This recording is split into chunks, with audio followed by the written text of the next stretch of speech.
இறைமைந்தன் இயேசு கிறிஸ்துவின் இன்ப நாமத்தினாலே உங்களை யாவருக்கும் அன்பான வாழ்த்துதலை தெரிவித்துக் கொள்கிறேன். கிருபையும் சமாதானமும் உங்கள் அனைவரோடும் கூட இருந்து வழி நடத்துவதாக. கிறிஸ்துவுக்குள் பிரியமானவர்களே, இந்த நாளிலே நாம் தியானிக்கும்படியான தியானத்திற்கான ஆதார பகுதி யாத்திராகமத்தின் புஸ்தகம் 17ஆம் அதிகாரத்தை நாம் திருப்பி வைத்துக் கொள்வோம். யாத்திராகமத்தின் புஸ்தகம் 17ஆம் அதிகாரத்தை நாம் திருப்பி வைத்துக் கொள்வோம். எத்தனாவது பரீட்சையை பார்க்கிறோம்? 6வது பரீட்சையை நாம் பார்க்கிறோம். இங்கு 6வது பரீட்சை எங்கு நடைபெறுகிறது? ரெவித்தீமிலே வைத்து நடைபெறுகிறது. 1வது வசனத்திலே நாம் பார்க்கும் பொழுது, சீன் வனாந்திரத்திலிருந்து புறப்பட்டு பிரயாணம் பண்ணி ரெவித்தீமிலே வந்து பாளையம் இறங்கினார்கள். அதற்கு முந்தின 3, 4, 5 பரீட்சைகள் சீன் வனாந்திரத்திலே வைத்து நடைபெற்றது. முதல் 5 அந்த பகுதியும் ஒரு குறிப்பிட்ட 1 மாத கால இடைவெளிகளுக்குள்ளாக நடைபெற்றது. இங்கு 6வது பரீட்சை ரெவித்தீமிலே அங்கு நடைபெறுகிறதை நாம் பார்க்கிறோம். எதற்காக இந்த பரீட்சை நடைபெறுகிறது? அங்கே ஜனங்களுக்கு குடிக்க தண்ணீர் இல்லாது இருந்தது என்று சொல்லப்படுகிறது. அங்கு நாம் ஏற்கனவே பார்த்தபடி அங்கு மாறாவிலே கசப்பான தண்ணீர் நிமித்தம் ஆண்டவரை பரீட்சை பார்த்தார்கள். இங்கும் மீண்டும் ஆண்டவரை பரீட்சை பார்ப்பதற்கு அவர்களுக்கு கிடைத்த காரணம் என்ன? அவர்களுக்கு குடிக்கும்படிக்கு தண்ணீர் இல்லாதிருந்தது என்று சொல்லி நாம் பார்க்கிறோம். அப்பொழுது ஜனங்கள் என்ன செய்கிறார்கள்? மோசேயினிடத்திலே வாதாடுகிறார்கள். எவ்விதமாக வாதாடுகிறார்கள்? 2ஆம் வசனத்தை நாம் வாசிப்போம்.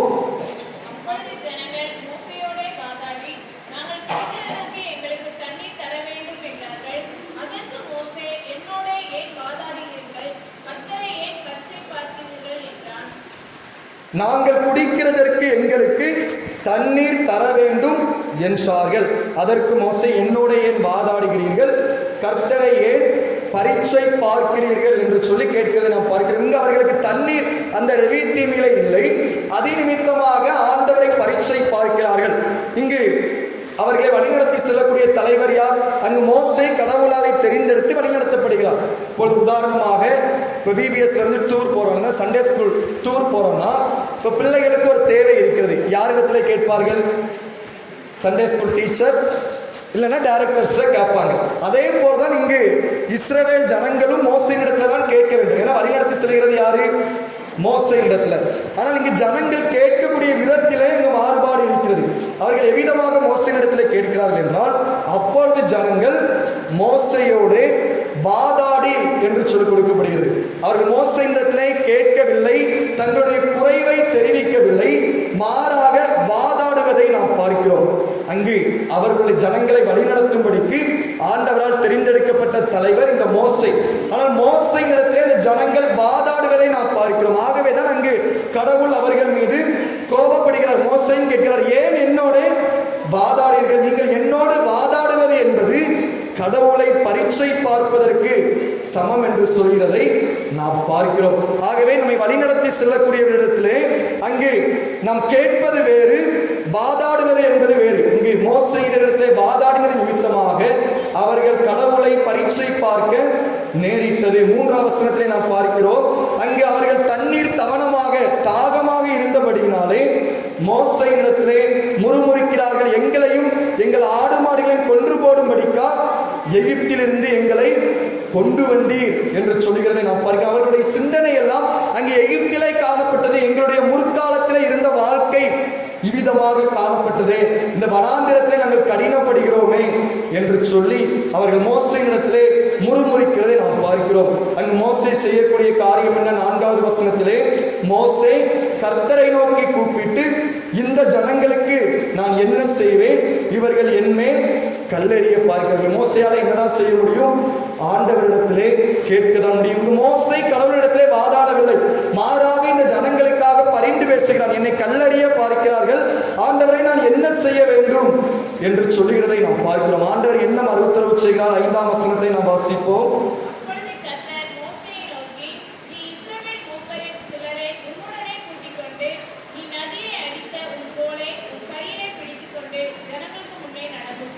அங்கே மூப்பரில் சிலரை தெரிந்தெடுத்துக்கொள், எடுத்து அவர்களை கூட்டிக் கொண்டு நதியிலே நீ அடிக்க பயன்படுத்தின கோலையும் எடுத்து ஜனங்களுக்கு முன்பாக சொல். எந்த நதியிலே மோசே கோலை வைத்து அடித்தார்? எந்த நதியிலே? எகிப்தில் எந்த நதி முக்கியமான நதி? நைல்.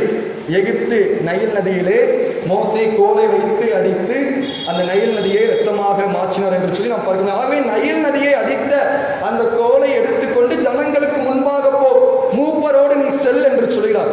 அங்கு என்ன சொல்கிறார்? ஓரேபிலே நான் நிற்பேன். ஓரேப் என்றால் தேவ பர்வதம், பரிசுத்த பர்வதம் என்பது சீயோன் மலை, தேவ பர்வதம் என்பது ஓரேப். ஓரேப் மலையிலே நில், அந்த கண்மலையின் மீது நான் இருக்கிறேன், அந்த கண்மலையை அடி என்று சொல்கிறதை நாம் பார்க்கிறோம். அப்பொழுது ஜனங்களுக்கு குடிக்கும்படிக்கு தண்ணீர் வரும் என்று அங்கு வெளிப்படுத்துகிறதை நாம் பார்க்கிறோம். அப்படியே மோசே இஸ்ரவேல் மூப்பரின் கண்களுக்கு முன்பாக செய்தான். அங்கு மோசே இந்த கண்மலையை அடிக்கிறான். அடிக்கும் பொழுது அங்கு தண்ணீர் வருகிறதை நாம் பார்க்கிறோம். அங்கு ஜனங்கள் அந்த தண்ணீரினை பருகினார்கள் என்று சொல்லி நாம் பார்க்க முடியும். ஆகவே இவ்விதமாக அங்கு கண்மலையிலே மோசே அடித்த பொழுது இஸ்ரவேல் ஜனங்களுக்கு தண்ணீர் கிடைத்ததை நாம் பார்க்க முடியும். சங்கீதங்களின் புஸ்தகம் 78 சங்கீதம் 15 வசனத்தை நாம் பார்க்கும் பொழுது சங்கீதம் 78:15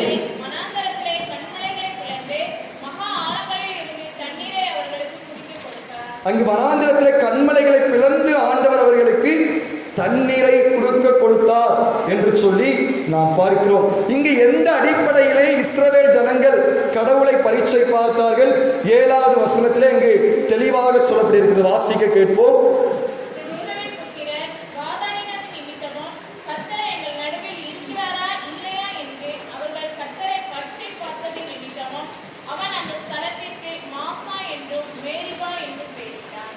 அங்கு கடவுள் எங்கள் நடுவில் இருக்கிறாரா இல்லையா என்று அவர்கள் கர்த்தரை பரீட்சை பார்க்கிறார்கள்.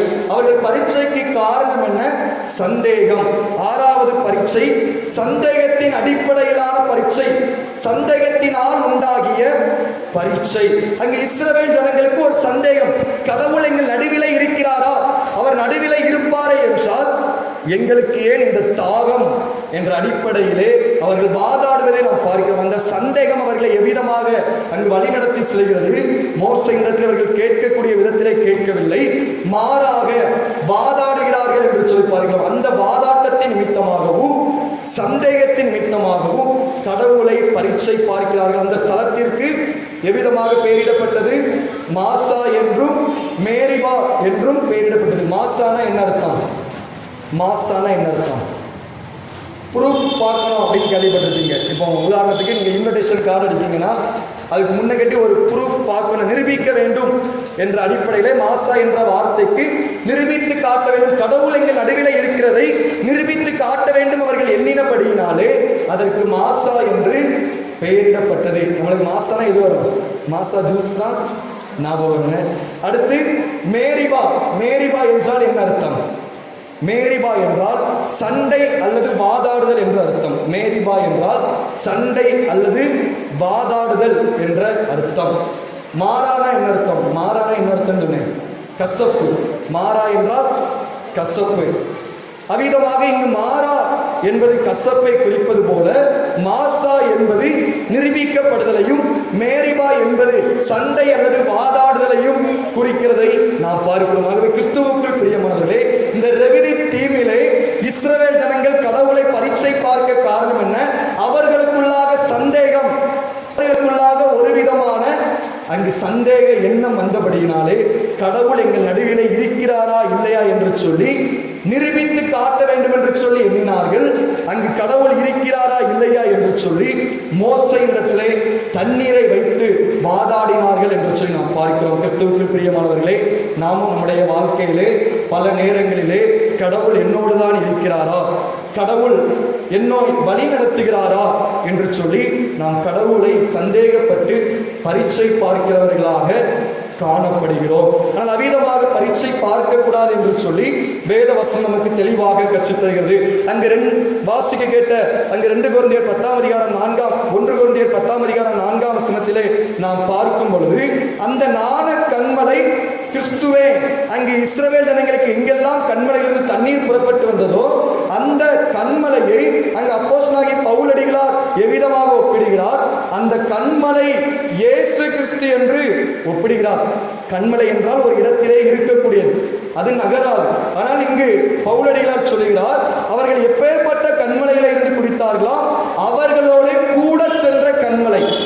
அப்போ கண்ணான கண்மலையாக இயேசு கிறிஸ்து அவர்களோடு நகர்ந்து கொண்டிருந்தார், அவர்களோடு பயணப்பட்டு கொண்டிருந்தார் என்பதை இங்கு அப்போஸ்தலனாகிய பவுலடிகளார் சொல்லி பார்க்கிறோம். அங்கு மலை என்பது நகராது, ஆனால் இயேசு கிறிஸ்து என்ற கண்மலை அவர்களோடு கூட செல்லுகிறவராக நகருகிறவராக காணப்பட்டார். அப்பேற்பட்ட கடவுளை தான் அங்கு இஸ்ரவேல் ஜனங்கள் சந்தேகத்தின் அடிப்படையிலே பரீட்சை பார்த்தார்கள் என்று சொல்லி நாம் பார்க்கிறோம். கிறிஸ்துவுக்கு பிரியமானவர்களே, நம்மிடத்திலும் அவ்விதமாக சந்தேகங்கள் எழும்புமே என்றால் நாம் ஆண்டவருடைய வசனங்களை உறுதியாய் பற்றி பிடித்துக் கொண்டு முற்காலத்திலே ஆண்டவர் நம்மை வழி நடத்தினதை எண்ணி நாம் ஆண்டவரை நோக்கி பயணிக்க அழைக்கப்படுகிறதாக தான் அங்கு மோசேக்கு சொல்கிறார், அங்கு எகிப்திலே நீ அடித்த கோலை எடுத்துக்கொண்டு செல், அங்கும் அற்புதத்தை செய்தது இந்த கோல், அந்த கோலின் வாயிலாக அற்புதத்தை செய்தது நான், உன்னிடத்தில் எது இருக்கிறதோ அதை வைத்து நான் அற்புதத்தை செய்ய முடியும் என்பதை மீண்டும் ஒரு முறை ஆண்டவராகிய கடவுள் இஸ்ரவேல் ஜனங்களுக்கு நிரூபித்து காட்டினார். இவ்விதமாக அங்கு மேரிபா பகுதியிலே பரீட்சை பார்த்த பிற்பாடு அமலேக்கியர் அவர்களோடு யுத்தம் பண்ண வருகிறார்கள். 8ஆம் வசனத்தில் நாம் பார்க்கிறோம், அமலேக்கியர் யுத்தம் பண்ண வருகிறார்கள். அமலேக்கியர் யார் என்றால் ஏசாவுடைய சந்ததியினர். இஸ்ரவேல் ஜனங்கள் யாக்கோபுடைய சந்ததியினர், யாக்கோபுடைய சகோதரனாகிய ஏசாவின் சந்ததியினர் தான் இந்த அமலேக்கியர். 8ஆம் வசனத்திலே குறிப்பிடுகிறது. இவர்களுக்கு விரோதமாக இங்கு யுத்தம் வரும்பொழுது அங்கு நாம் பார்க்கிறோம், அங்கு எவ்விதமாக யுத்தம் முடிகிறது. அங்கு ஆண்டவர் அவர்களுக்கு வெற்றியை கொடுக்கிறார். அங்கு மோசையினுடைய கை தளர்ந்த போது அவர்களுக்கு அங்கு தோல்வி கிடைத்தது. அந்த கையை அங்கு மோசை ஏறெடுக்கும்படிக்கு அவரை தாங்கி பிடிக்கிறார்கள்.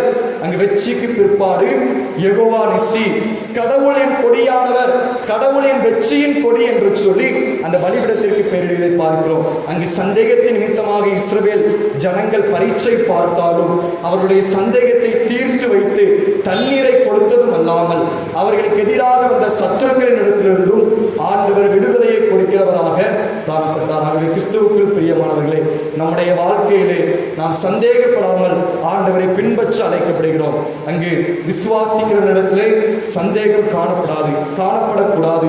சந்தேகப்படுகிறவன் கர்த்தரிடத்தில் எதையாயினும் பெற்றுக்கொள்ளலாம் என்று நினையாதிருப்பாயாக என்று சொல்லி நாம் விபத்திலே வாசிக்கிறோம். அவை கிறிஸ்துவுக்குள் பிரியமானவர்களே, நாம் ஆண்டவரிடத்திலே கேட்கும் பொழுது, ஆண்டவருடைய பாதையிலே பயணிக்கும் பொழுது சந்தேகப்படாமல் விசுவாசத்தோடு பயணிப்போம். அவ்விதமாக நம்முடைய வாழ்க்கையிலே விசுவாசத்தை துவக்கினவரும் முடிக்கிறவரும் ஆகிய இயேசு கிறிஸ்து நம்மை நீதியின் பாதையிலே வழிநடத்தி செல்வாராக. ஆமென்.